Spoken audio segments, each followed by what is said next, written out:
నమస్తే, welcome to TV 999 news. Kadapa నగరంలో పాత కడప హరిజనవాడలో సిపిఎం పార్టీ నేతలు ఆ ప్రాంతంలో పర్యటించారు. ఈ సందర్భంగా రామమోహన్ మాట్లాడుతూ పాత కడప హరిజనవాడ ప్రధాన డ్రైనేజీ కాలువ ఏర్పాటు చేయకపోవడం వల్ల మురుగునీరంతా ఒకే చోట పేరుకుపోయి ప్రజలకు జబ్బులు వస్తున్నాయని తెలిపారు.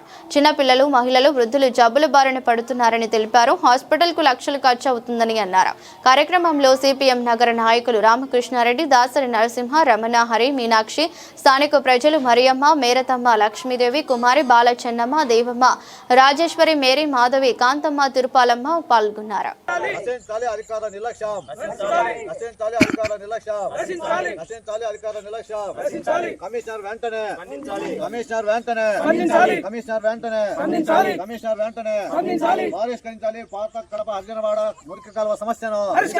మురికి కాలువ సమస్యను కార్పొరేషన్ అధికారుల నిర్లక్ష్య వైఖరి సమస్య కాలువను మురుగునీటి కాలువ సమస్యను అధికారుల నిర్లక్ష్యం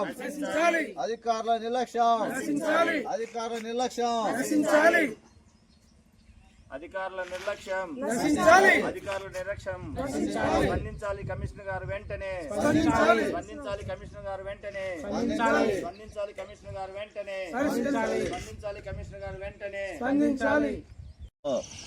పాత కడప హరిజనవాడలో గత దశాబ్దాల కాలం నుంచి మురికి కాలువ సమస్యను పరిష్కరించాలని చెప్పి ఇక్కడ ఉన్న ప్రజలు అనేక సార్లు అధికారుల దృష్టికి తీసుకెళ్లారు. అధికారుల దృష్టికి తీసుకెళ్తే గతంలో ఉన్నటువంటి కమిషనరు ఈ సమస్య పరిష్కారానికి ఇక్కడ కాలువ తీయడానికి వరి పొలాలు ఆటంకిగా ఉన్నాయి. ఆ వరి పొలాలు పని కోత పూర్తయిన తర్వాత కాలువ తీసేయడానికి అవసరమైనటువంటి పనులని టెండర్ పిలిచి మేము పనులు ప్రారంభిస్తామని చెప్పారు. ఇప్పటికీ 4 నెలలు పూర్తయింది. ఆ కమిషనర్ మారిపోయాడు. ఇక్కడ ఉన్నటువంటి సంబంధిత ఇంజనీర్ కూడా వేరే వార్డుకు మార్పు చేయడం జరిగింది. కానీ కార్పొరేషన్ అధికారులు మాత్రం ఈ దళితవాడలో ఉన్నటువంటి మురికి కాలువ తీసే పని మాత్రం అక్కడే నిలిచిపోయింది. అక్కడ వేసిన గొంగలు అక్కడే అన్నట్టుగా ఉంది. ఇక్కడ ఉన్నటువంటి ప్రజలేమో ఈ నీళ్లు సక్రమంగా పోక పొలాల్లోకి పోయి పొలాల్లో ఎనుములు అక్కడ దిగుతూ ఉన్నాయి. ఈ ఇటీవల కాలంలోనే 2 సార్లు ఎనుము అక్కడ మురికి నీటిలో చిక్కుకుపోయింది. దాన్ని తీయడానికి ఇక్కడ ఉన్నటువంటి ప్రజలు అనేక కష్టాలు పడాల్సినటువంటి పరిస్థితి వస్తూ ఉంది.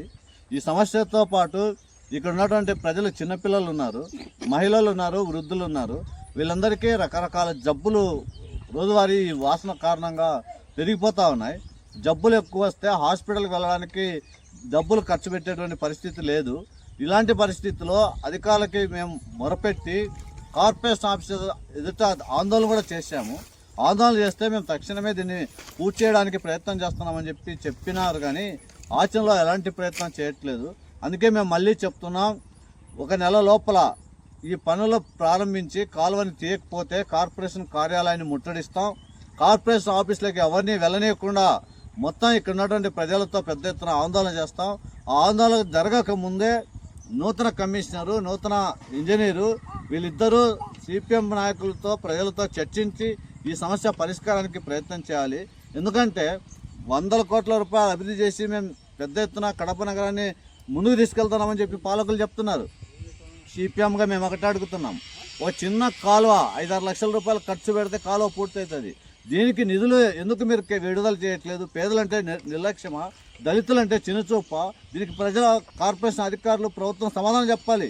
అనేక రకాల జబ్బులతో బాధపడుతున్నటువంటి ప్రజానిక సమస్యలు పట్టించుకోవడానికి మీరు ప్రయత్నం చేయకపోతే వచ్చేటువంటి డబ్బులని మీరు తినడానికి, జీతాలు తీసుకోవడానికి ఉపయోగిస్తున్నారా? ప్రజల యొక్క పేద ప్రజల కష్టాల గురించి మీకు పట్టవా అని చెప్పి మేము అడుగుతున్నాం. మేము ఒకటే చెప్పదలుచుకున్నాం, గతంలో ఉన్నటువంటి కమిషనర్ పోయాడు కాబట్టి మాకేం సంబంధం లేదని తప్పించుకుంటే కుదరదు. ఇక్కడ ఉన్నటువంటి కమిషనర్ దగ్గరికి వెళ్తాం, కమిషనర్ కలుస్తాం, మళ్ళీ కమిషనర్కి విజ్ఞప్తి చేస్తాం. సమస్య పరిష్కారం చేయకపోతే మాత్రం పోరాటం తీవ్రతరం చేస్తాం. ఆ పోరాటంలో ప్రజలు కూడా సహకరించాలని చెప్పి మేము విజ్ఞప్తి చేస్తా ఉన్నాం.